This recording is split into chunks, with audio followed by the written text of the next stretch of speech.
Il y a, dans ce que vous avez écrit, le plaidoyer pour une terre. C'est quelque chose de très particulier qui vous engage totalement. Oui. Et vous allez vous engager.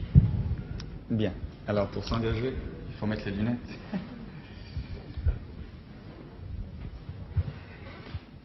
Il y a des choses qu'on ne peut pas dire en vers. L'autre jour, j'étais dans le métro et j'entends deux dames dire « T'as lu le journal encore, ces juifs avec leurs histoires? Quels emmerdeurs. » C'est vrai, nous sommes des emmerdeurs. Ça fait des siècles qu'on emmerde le monde, c'est dans notre nature, que voulez-vous. Abraham avec son Dieu unique, Moïse avec ses tables de la loi, Jésus avec son autre joue toujours prête à la deuxième baffe, puis Freud, Marx, Einstein, tous ont été des gêneurs, des révolutionnaires, des ennemis de l'ordre. Pourquoi? Parce que l'ordre, quel que fût le siècle, ne pouvait les satisfaire, puisque c'était un ordre dont ils étaient toujours exclus. Remettre en question, voir plus loin, changer le monde pour changer de destin, tel fut le destin de mes ancêtres. C'est pourquoi ils sont haïs par les défenseurs de tous les ordres établis. L'antisémite de droite reproche aux Juifs d'avoir fait la révolution bolchevique. C'est vrai. Il y en avait beaucoup, en 1917. L'antisémite de gauche reproche aux Juifs d'être les géants du capitalisme. C'est vrai. Il y a beaucoup de capitalistes juifs. La raison est simple.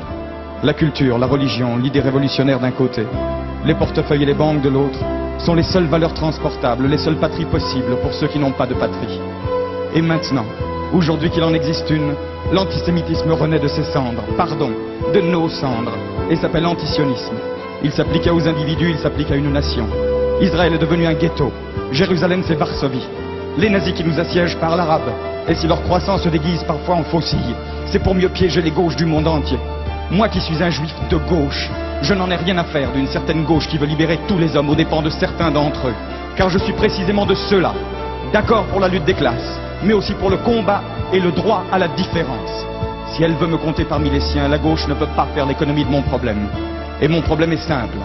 Mon problème est que depuis les déportations romaines du 1er siècle après Jésus-Christ, nous avons été partout honnis, bannis, écrasés, spoliés, chassés, traqués et convertis de force. Pourquoi? Parce que notre religion, notre culture était dangereuse. C'était un exemple de démocratie. Vous voulez quelques exemples? Le judaïsme a été le premier à créer le Shabbat, c'est-à-dire le jour de repos hebdomadaire obligatoire. Vous imaginez la joie des pharaons toujours en retard d'une pyramide. Le judaïsme interdit l'esclavage. Vous imaginez la sympathie des Romains, les plus importants grossistes de main-d'œuvre gratuite de l'Antiquité. Il est dit dans la Bible, la terre n'appartient pas à l'homme mais à Dieu. De cette phrase découle une loi, celle de la remise en question automatique de la propriété foncière tous les 49 ans. Tous les 49 ans. Vous voyez l'effet d'une loi pareille sur les papes du Moyen-Âge et les bâtisseurs d'empire de la Renaissance. Il ne fallait pas que les peuples sachent. On commença par interdire la Bible, et puis ce fut la médisance. Les murs de la calomnie qui devinrent les murs des ghettos, puis l'Inquisition, les bûchers, et plus tard les étoiles jaunes. Auschwitz n'est qu'un exemple industriel de génocide, mais il y a eu des génocides artisanaux par milliers. J'en aurais pour 3 jours, je vous le jure, rien qu'à nommer tous les pogroms d'Espagne, de Russie, de Pologne et d'Afrique du Nord. À force de fuir, de bouger, le juif est allé partout. On extrapole et voilà. Il n'est de nulle part. Nous sommes au rendez-vous, monsieur Chancel. Je suis effectivement de nulle part. Nous sommes parmi les peuples comme l'enfant à l'assistance publique. Je ne veux plus être adopté. Je ne veux plus que ma vie dépende de l'humeur de mes propriétaires. Je ne veux plus être un citoyen locataire. J'en ai assez de frapper aux portes de l'histoire et d'attendre qu'on me dise entrer. Je rentre et je gueule aujourd'hui. Je suis chez moi sur Terre et sur Terre j'ai ma terre. Elle m'a été promise. Elle sera maintenue. Qu'est-ce que c'est que le sionisme? Ça se réduit à une simple phrase. L'an prochain à Jérusalem. Non, ça n'est pas un slogan du Club Méditerranée. C'est écrit dans la Bible. Le livre le plus vendu et le plus mal lu du monde. Et cette prière est devenue un cri.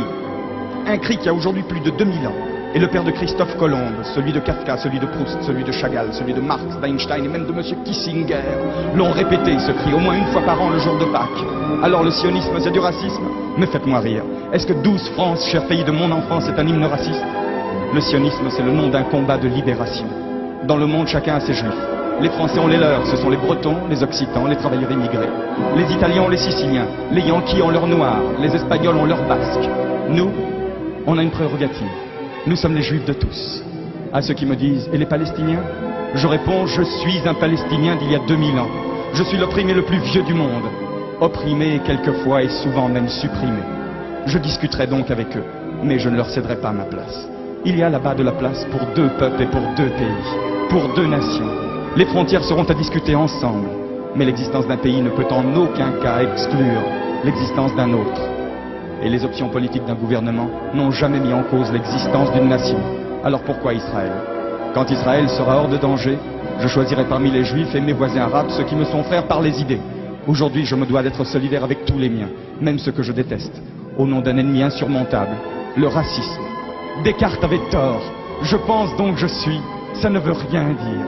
Nous, ça fait 5000 ans qu'on pense, et nous n'existons toujours pas.